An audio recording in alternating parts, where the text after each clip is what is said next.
Welcome to the Coast to Coast podcast, brought to you by Play Picks and the Lines, coming to you from the West Coast. Josh Lander, joined as always by my guy Nate Weitzer, taking it over on the East Coast. And we are going to move on to New Orleans Pelicans and those Philadelphia 76ers, Nate. Jump into a couple of our best bets for that game and some of the odds that we like there. As always, though, if you do still need a FanDuel or DraftKings account, head to fdpicks.com or dkpicks.com. Find those listings in your area, such as the Pellies and 76ers. Nate, let's get into it. At the time of this recording, the Sixers are 3-point favorites. They opened as 1.5 points, though, and I'm expecting to see heavy action on them as that line continues to rise. The total is 227.5. But I think the Sixers, the public is not really buying the whole dysfunction, turmoil affecting their performance negatively to that degree, as much as the lack of talent on the Pelicans might affect them. Zion Williamson not ready to start the season.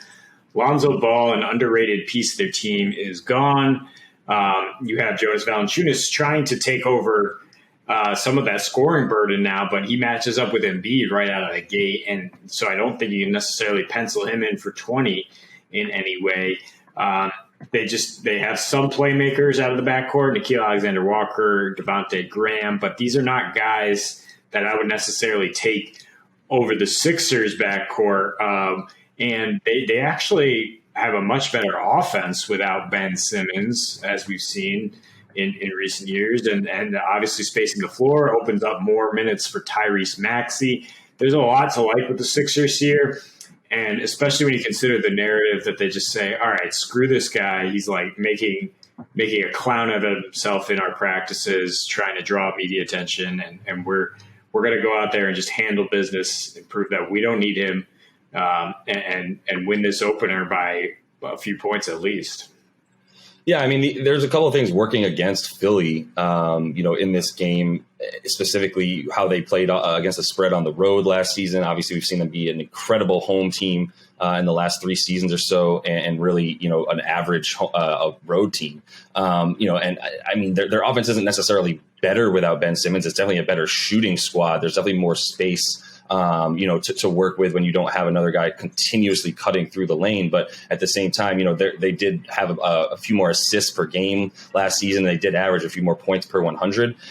It's a different team, though, and there hasn't been an expectation that Ben Simmons is going to be an important part of this team. There hasn't been a sense of that since the end of last season, right? So they've been already mentally there, I think. And yeah, there's definitely a level of FU attitude that Joel obviously always has as sort of the wrestling heel that he plays. And this is a guy that I would definitely expect to come out huge tonight. No player props available right now as we're recording this on DK or FanDuel that I've seen. But definitely look for those. I think Joel's will definitely be over 30, might be close to 32, unless anybody out there thinks J-Val has a shot at stopping him, which I don't.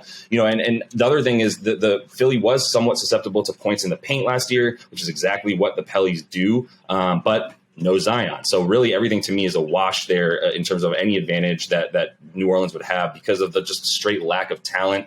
And something we talked about when we were discussing, how we really love taking the under on their win total, which is about 38.5 when we were talking about it. That's because of the fact that they don't have ball handlers to me at this point. Like who's bringing even if Zion is a better point guard than anybody that they're going to have playing tonight against Philly. So I don't know where their ball movement is going to come from. I don't know how their defense is going to be against this team. Last year we could start to eventually we were able to rely on the Pellies just playing a ton of offense and not playing defense. But I don't know that they're going to be able to put up points right now to hang with Philly. I'm not necessarily loving the total, specifically because Philly on the road isn't the same team like we said at home. But 3 points still feels really low. And I would even consider if you do think this is going to be kind of a blowout, like I do foresee, you can get Philly, if you want to take an alternate line there, maybe get them take about sell about 3 points, get plus 150 for them to win by 6 points or so. I feel still pretty good about that tonight. Yeah, and the Stan Van Gundy got a bad rap last year, but he really helped pick up their defense during the second half. We don't know what it's going to be like under Willie Green. I think maybe we do see some early season rust offensively, so I'm going to agree with you on the under there, 227. I will be eyeing for Embiid props. He's only had 10 points in his last two meetings with Joe Val, one of those cut short by injury. But prior to that, 31, 33, 34. And he's going to get a ton of usage without Ben Simmons. His numbers certainly spike. And it's his statement to make, right? He's the one who's publicly saying things like, we don't need that guy.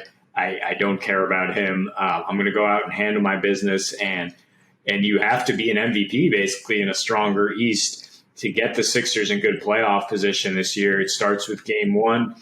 It starts with Embiid on the road, I think, dominating this game on both ends.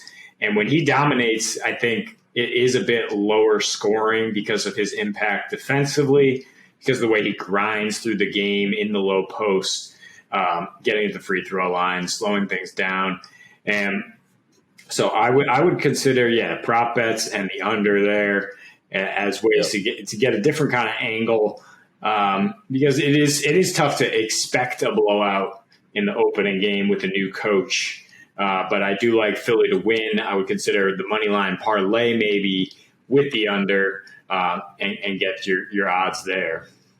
Yeah, no, I'm feeling that. And I think, one guy I'm going to be eyeing as well, it's the first game of the season, right, for these teams. So we're definitely looking for how players are coming out and performing. And still to this point, Tobias Harris is going to be someone that to me, it's a make or break season for him. He's been able to hide behind the two stars on that team since he got there. But really, he's making star money. And as someone who was expected to really improve his performance with the arrival of Doc Rivers, as we saw him really unleash Tobias when he was in LA with him. So there is some reason to think that there's going to be an uptick in Tobias Harris's production. He'll have the ball in his hands a ton more as Tyrese Maxey steps in as a point guard, but really who's going to have the ball in their hands more than him is going to be Tobias, in my opinion.